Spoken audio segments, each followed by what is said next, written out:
Hey everyone, before we jump into today's video, I need your help. We've noticed the channel is losing some traction, and subscribing is one of the best ways you can support us. It's quick, free, and it helps us keep bringing you awesome content. Your support means the world. Let's keep this channel growing together. Thanks so much. Now let's start the video. Hey guys, 28 female, need to get this off my chest. It's kind of a long story, but I need to write it down somewhere. I'm Jessie, and I haven't talked to my parents or my sister, I'll call her Jen, in 8 years. Not really sure how to start this, but here goes. I work at this big investment firm downtown. You know, those tall buildings with the fancy lobbies where everyone's wearing suits? Yeah, one of those. I'm good at my job, saved up enough to buy a place, and I'm married to Dan, 32 male, who's this really great lawyer. Honestly, life's pretty good now. But it wasn't always like this. Growing up, it was always about my sister Jen. She's 3 years older, and my parents treated her like she was perfect. Every little thing she did was amazing to them. Got a C+ in math? At least she tried her best. Dropped out of college? College isn't for everyone. Got married at 19 to some guy she met at a gas station? Young love is so beautiful. Meanwhile, I was busting my butt getting straight A's, working part-time at this boring office supply store, and trying to get into a good college. But nothing I did was ever enough. Like, I could have discovered the cure for cancer and they would have been like, "That's nice, honey, but did you see Jen's new hair color?" The real problem started when I got my college acceptance letter. I had a partial scholarship to study finance, which was huge for me. I'd been planning this forever. My grandma, Dad's mom, had left some money specifically for my education. It wasn't a ton, but combined with my scholarship and savings, it would have covered everything. I remember running home that day thinking maybe, just maybe, they'd finally be proud of me. I found my mom sitting on the couch, scrolling through her phone, like always. Dad was in his usual chair watching TV. "Mom, Dad, I got in." I showed them the letter. Mom barely looked up. "That's nice, honey. So, can we talk about the college fund? You know, Grandma's money?" That's when Dad turned off the TV. Never a good sign. About that, he started doing that thing where he wouldn't look at me. We had to use that money for something else. I felt like someone had dumped ice water on me. What do you mean? Well, Jen's wedding is coming up, and you know how expensive weddings are these days. I just stood there trying to process what I was hearing. They'd taken my college fund, the money my grandma left specifically for my education, and spent it on Jen's third wedding. Yeah, you read that right. Third. She'd already had 2 failed marriages by 23. I lost it. Started yelling about how unfair it was, how they always picked Jen over me. Mom got defensive, saying I was being selfish and should be happy for my sister. Dad just sat there looking uncomfortable, like he always did when there was conflict. That night, I packed my bags and left. Only took what could fit in my car. I drove to my Aunt Pat's house. She's my mom's sister, but they barely talk because Mom says she's too opinionated. Translation: Aunt Pat actually calls them out on their BS. Aunt Pat took me in without question. I found out later that she'd been saving money for her son's college fund, but he'd passed away in a car accident a few years before. She offered to help me with college, but I only accepted on the condition that I'd pay back every cent. College was rough, really rough. I was taking full-time classes while working at this cafe that always smelled like burnt coffee. I had to maintain a certain GPA to keep my scholarship, so I basically lived in the library. But you know what? I did it. Graduated with honors, got a job at the investment firm where I still work, and paid back every cent to Aunt Pat within 2 years. That's also where I met Dan. He was handling some legal stuff for the firm, and we kept running into each other in the break room. He asked me out for coffee, and the rest is history. We got married last year, bought a house, and things were finally going well. I hadn't talked to my family in all this time, like 0 contact, no calls, no emails, nothing. Jen had my number but never used it. My parents sent a card when I graduated, probably because Aunt Pat told them, but that was it. So yeah, that's the background. Had to explain all this, so what happened next makes sense. It all started last Christmas. I know I should have seen it coming, because Aunt Pat was acting weird for days. She'd start saying something on the phone, then stop herself, but I was too busy with work to really notice. Dan and I had this tradition of spending Christmas Eve at Aunt Pat's. She makes these amazing cinnamon rolls that make the whole house smell incredible, and we usually just hang out, watch movies, and open one present each at midnight. It's chill, you know? So we show up at her place around 6 o'clock p.m. I'm carrying this huge tray of my attempt at sweet potato casserole. Probably not as good as hers, but I try, and Dan's got the gifts. The moment I opened the door, I knew something was wrong. There were too many coats on the rack, too many shoes by the door. Then I heard them. My mom's laugh, my dad's voice, my sister Jen talking loudly about something. I literally froze in the doorway. Dan walked right into me because I stopped so suddenly. The casserole almost went flying. 8 years.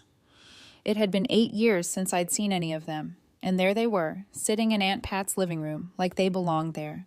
Mom's hair was mostly gray now. She used to dye it religiously. Dad had gotten pretty heavy. And Jen, well, Jen looked exactly the same, except now she had 2 kids I'd never met clinging to her legs. Aunt Pat came rushing over, looking like she was about to cry.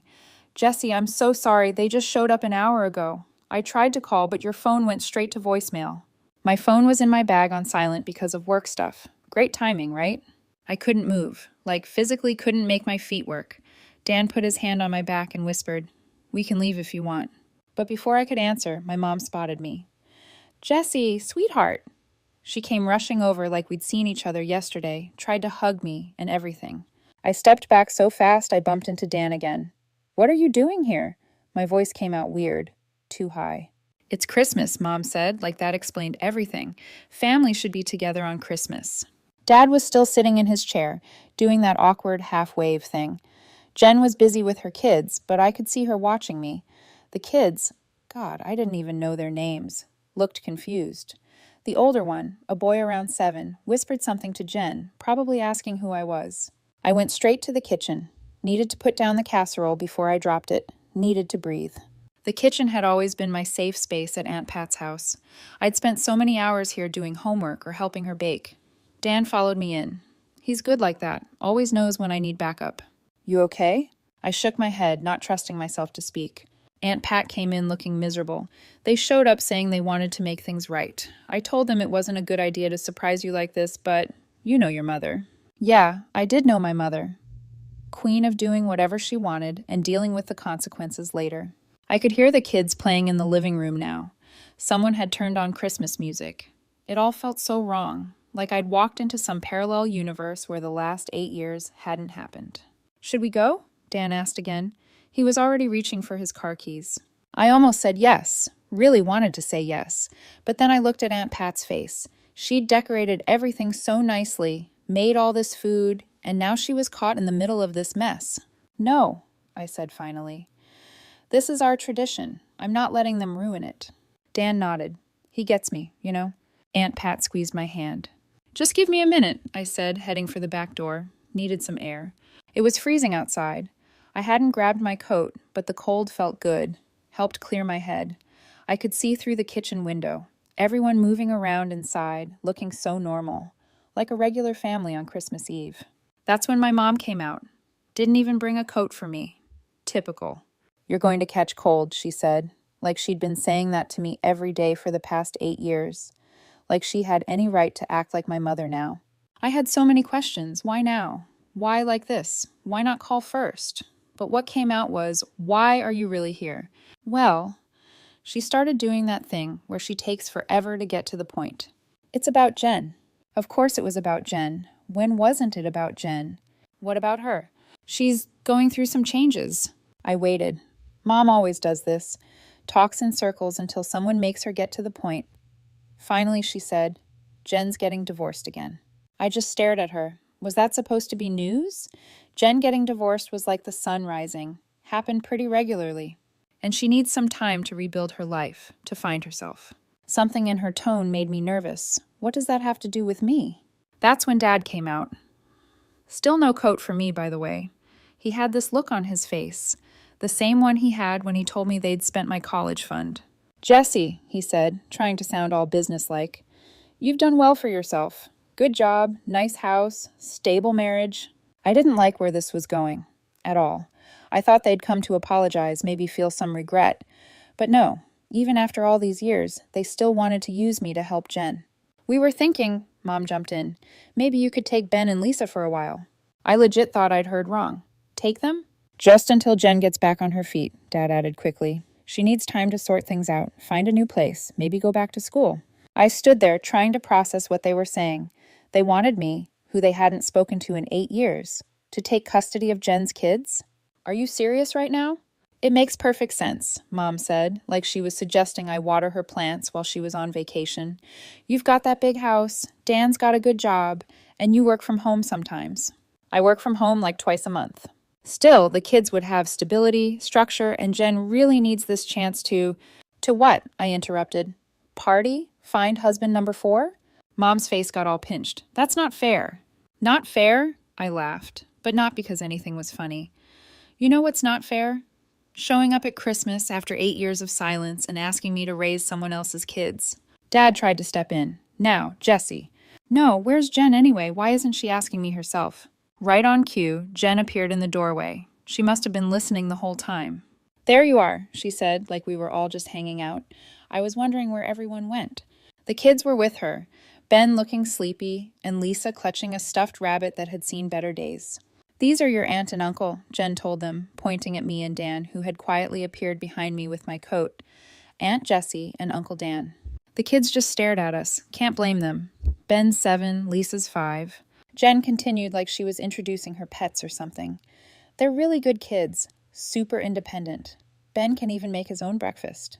The way she said it, like that was a selling point, made my stomach hurt. A 7-year-old shouldn't have to make his own breakfast. Dan spoke up for the first time. This seems like something that needs more discussion. Maybe not on Christmas Eve. Bless him for trying to be diplomatic, but Jen wasn't having it. What's there to discuss? You guys have everything. Big house, good jobs, no kids. It's perfect. I just need, 6 months, maybe a year, tops.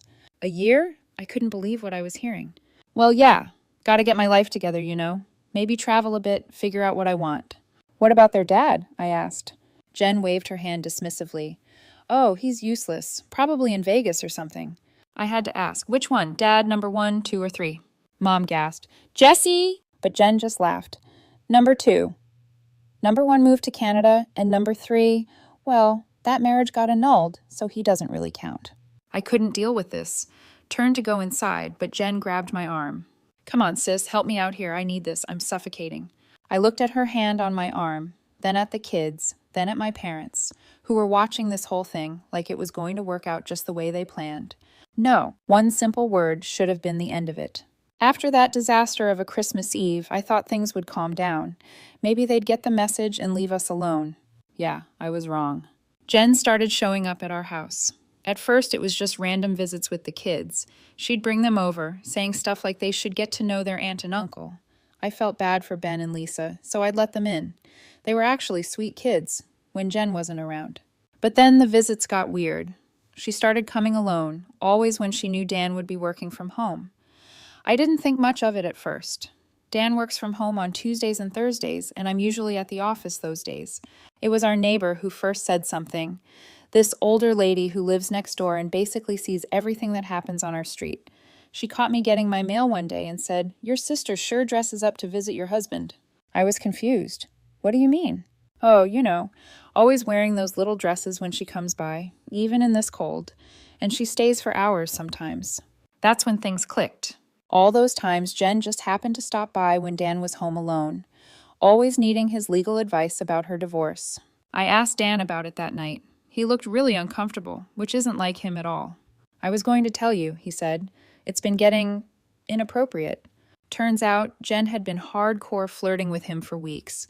She'd show up in these tiny outfits, always finding excuses to lean over his desk or touch his arm. Dan kept trying to be professional. Because 1, he's a decent human being, and 2, she was technically his client for the custody stuff we were dealing with. But the last straw? She literally told him, and I quote, You know, if you ever get tired of the boring version, you could always upgrade to the fun sister. The boring version, she meant, was me. My own sister called me boring while hitting on my husband. Dan shut it down immediately, told her she needed to find different legal representation and that she wasn't welcome at our house anymore when I wasn't home. I was furious, called Jen right away, She picked up all cheerful, like nothing was wrong. "Hey, sis, I was just thinking about stopping by tomorrow." "Stay away from my husband." She laughed, actually laughed. "Oh, come on. We were just having fun. Dan's been so helpful with all this legal stuff." "Jen, I swear to God, you're overreacting. Besides, it's not my fault if Dan finds me attractive. I mean, we all know I was always the pretty one." I hung up. Then I called my parents. Surely they'd see how messed up this was. Mom's response: "You know how Jen gets when she's stressed. Maybe if you'd agreed to take the kids, she wouldn't be acting out like this." I can't even make this stuff up. Dan suggested we install security cameras. Said we might need evidence of her behavior for what he thinks is coming. He's dealt with enough custody cases to recognize the signs. I wanted to believe he was wrong. I wanted to believe Jen would at least pretend to be a decent mother. If not for herself, then for her kids. But Dan was right. The next morning, we woke up to the doorbell ringing. Over and over. Something felt wrong. I got up and pulled open the curtains, and there they were. Jen's kids, Ben and Lisa, sitting on our front steps. No jackets, no gloves. Just 2 small suitcases beside them, and Lisa clutching that beat-up stuffed rabbit like it was the only thing keeping her together. I bolted for the door, barely aware that Dan was right behind me. The second I opened it, the freezing air hit me like a slap, but it didn't matter. Ben stood up stiffly, rubbing his arms. "Aunt Jessie," his voice was too quiet, too resigned, like he already knew he wasn't supposed to expect much from adults. Dan was already scooping Lisa up, rubbing her frozen hands between his. I grabbed Ben's suitcase. It was light, too light. When I opened it later, I'd find just a few shirts, some underwear, and nothing else. Then I saw the note. It was crumpled in Ben's tiny fist. He hesitated before handing it to me, like he was already bracing for disappointment. I unfolded it with shaking hands. "They're your problem now. I need to live my life. Jen." I felt the ground drop out from under me. For a second, I couldn't breathe, couldn't think, couldn't process the sheer cruelty. She left them. She actually left them, like they were some inconvenient baggage she could just dump and forget about. I clenched the note so hard it nearly ripped. I was shaking, with rage, with disbelief, with something so raw I couldn't even name it. Dan's voice was tight with barely contained fury. "Get them inside, now!" I scooped up Ben, even though he was too big to carry, and slammed the door shut behind us. Jen was gone, and she wasn't coming back. After that, Dan went into full lawyer mode. He's usually pretty laid back, but I've never seen him so angry. He got the kids settled inside while I grabbed their suitcases, if you could even call them that. The bags were barely packed, just a couple of t-shirts and some underwear tossed in. Lisa's stuffed rabbit was there, thankfully. She can't sleep without it. We documented everything. Took photos of the note, the suitcases, the kids. Thank God for our security cameras. They caught Jen dropping the kids off at 4:30 a.m. and driving away in her beat-up Honda. While I was making the kids breakfast, they were starving, hadn't eaten since dinner the night before, Dan was making calls. Lots of calls. First CPS, then the police to file a report, then his law partner, who specializes in family cases. My parents showed up around noon. Turns out Jen had texted them saying, "Kids are with Jessie now, all good." Like it was totally normal to dump your children on someone's doorstep and disappear. Mom started with her usual excuses. "Jen's just overwhelmed. She needs time. She'll come back when she's ready." Dan shut that down real quick. "This isn't about Jen anymore. This is child abandonment. It's a crime." Dad tried arguing. "But they're family. We can handle this privately." "No," Dan said firmly. "We're doing this by the book. Those kids deserve better than being pawns in Jen's games." That's when my mom started crying. "But if you report her, she'll get in trouble." "Yeah," I said flatly. "That's kind of the point." The kids were in the other room watching TV, but I know they could hear everything. Ben kept glancing over with this worried expression. He's way too used to adult problems for a 7-year-old. CPS showed up around 2 ICM. They interviewed all of us, took pictures, checked the house. The social worker was kind, gentle. She talked to Ben and Lisa alone for a while. When she came out, she looked seriously concerned. Turns out this wasn't the first time Jen had pulled something like this. She'd left them with random friends before, sometimes for days. Ben had been taking care of Lisa since he was 6. 6. He made her breakfast, helped her dress, made sure she brushed her teeth. No kid should have to be a parent to their sibling. We tried tracking Jen down, called everyone we could think of. Finally, one of her friends cracked and told us Jen had bought a plane ticket to Las Vegas. She was apparently moving in with some guy she met online gaming. She didn't even tell her kids goodbye. Dan filed for emergency temporary custody, said it was the fastest way to make sure the kids were legally protected while everything got sorted out. CPS agreed. They didn't want to put the kids in the system if there was stable family willing to take them. My parents kept calling, begging us not to ruin Jen's life. They don't get it. Jen ruined her own life. We're just making sure she can't ruin her kids' lives too. Right now, we're waiting on a court date. The kids are staying with us until then. Dan's converted his home office into a temporary bedroom for them. He's amazing with them, helped Ben with his math homework tonight, and read Lisa 3 bedtime stories until she finally fell asleep. I'm scared, not gonna lie. We didn't plan on becoming parents like this. But looking at these kids sleeping on our couch, how could anyone just abandon them? The social worker is coming back tomorrow. I'll update then. Update 1. Quick update on the situation with my sister abandoning her kids. Check the previous part for background. She's still in Vegas, posting pics of herself at pools and casinos like she didn't just dump her kids and vanish. Meanwhile, things with my parents got even messier. CPS called a family meeting yesterday. We all sat down at this big table in Dan's office. The kids were with Aunt Pat, thank God, because what happened was rough. The social worker started explaining how the system works. Temporary guardianship, placement options, all that. My parents kept nodding like they were following along, until she got to the part about Jen potentially facing criminal charges. Mom lost it, started crying about how everyone makes mistakes and she's still their mother. Then the social worker dropped the bomb. Given the circumstances, we need to discuss permanent placement options. Mr. and Mrs. my parents' last name. As the maternal grandparents, you would be the first choice before we consider foster care. You should have seen their faces. Dad started stammering. Oh no, we can't. We're too old. We don't have the space. Mom jumped in. Besides, Jesse and Dan have that big house. They're young. They have money. It was like watching history repeat itself. Same excuses, different situation. Reminded me of the day they told me they'd spent my college fund on Jen's wedding. Dan, bless him, wasn't having any of it. Actually, he said, pulling out some papers, your house has 4 bedrooms.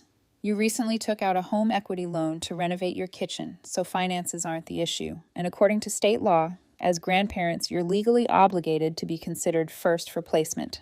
Dad got all red in the face. Now see here, young man. No, you see here, Dan cut in. He never raises his voice, but when he uses his lawyer tone, people listen. Your daughter abandoned her children and threw them at us. She's in Vegas spending money on hotels while her 7-year-old son is acting as a parent to his 5-year-old sister. This isn't about what's convenient for you. It's about those kids. Mom tried again. But Jesse... Stop it, I said. All those old feelings from the college fund thing came rushing back.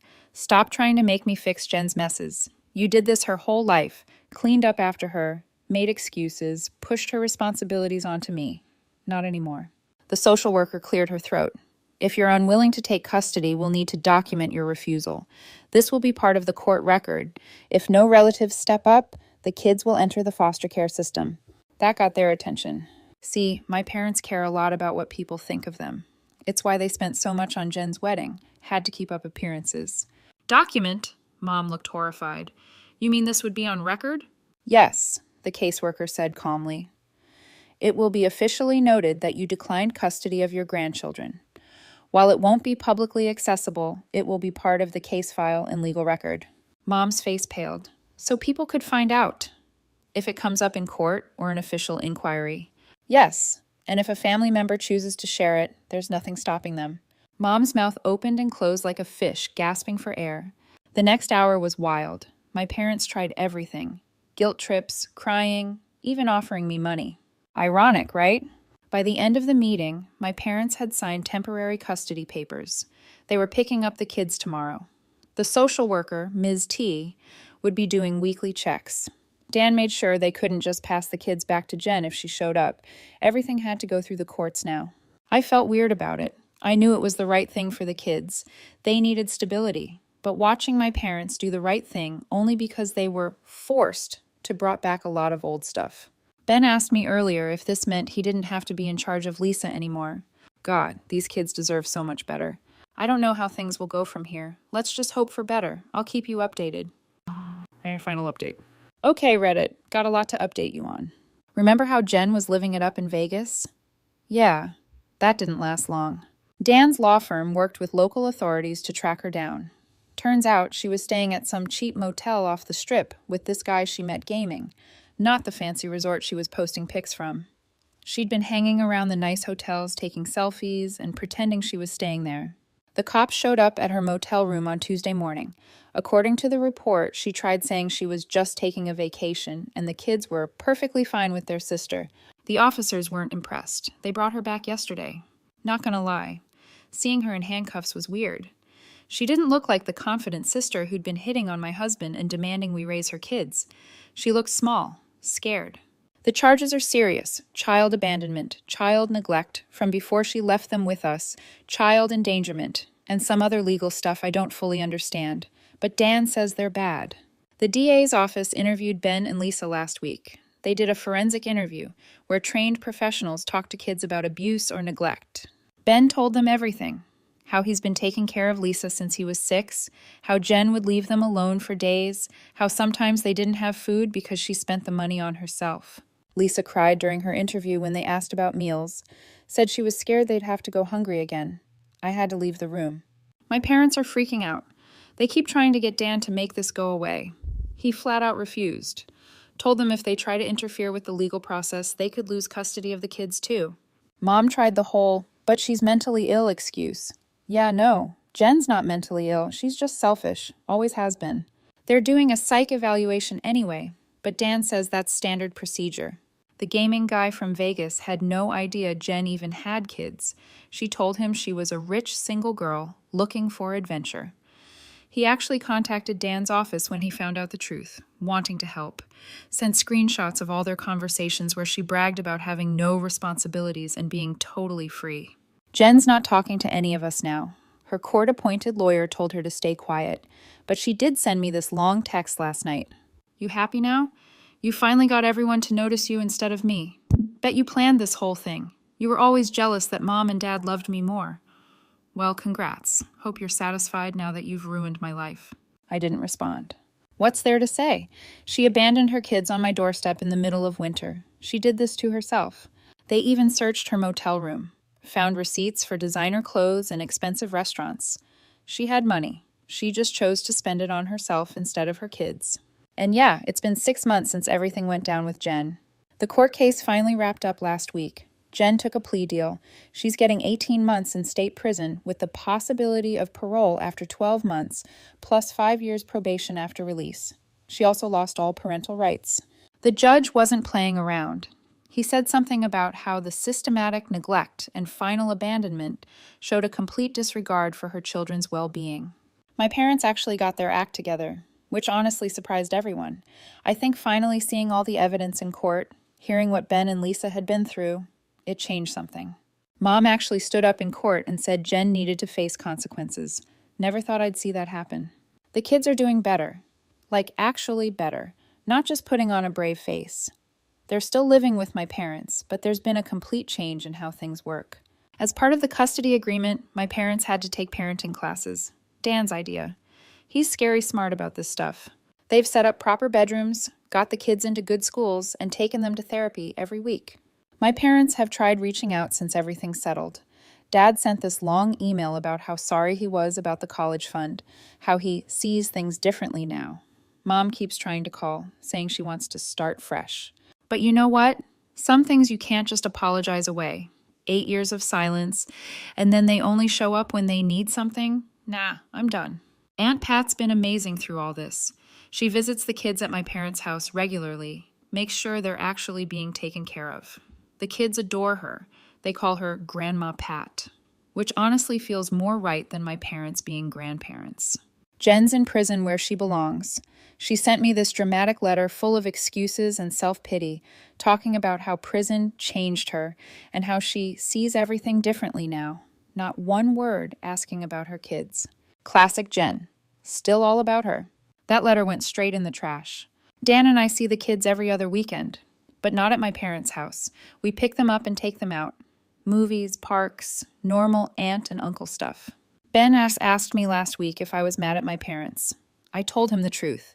that grown-ups sometimes have complicated feelings about each other, but that doesn't change how much we love him and Lisa. People keep asking if I'll ever forgive my parents or Jen. Honestly, some things you can't come back from. Yeah, they're taking care of the kids now, but only because they were forced to. They haven't changed. They just ran out of options. So here we are. The kids are safe. They have stability, even if it's not the perfect situation. As for my parents, we keep it strictly about the kids. No personal conversations, no unnecessary drama. Sometimes distance is the healthiest choice. And as for me, well, life moves forward. Oh, and I found out that I'm pregnant. Dan is over the moon. Edit. Thanks for all the support through this crazy journey, Reddit. You guys helped more than you know. Edit 2. Yes, Ben and Lisa know they can call us anytime. We got them their own kid version phones with parental controls, specifically for this. Edit 3. To everyone asking, the cats still love having the kids over for weekends. Ben's actually helping me teach the new kitten tricks. Final edit. This account is probably going dark after this post. Dan says it's better not to have too many details online once everything is finalized. Just know, we're all doing okay.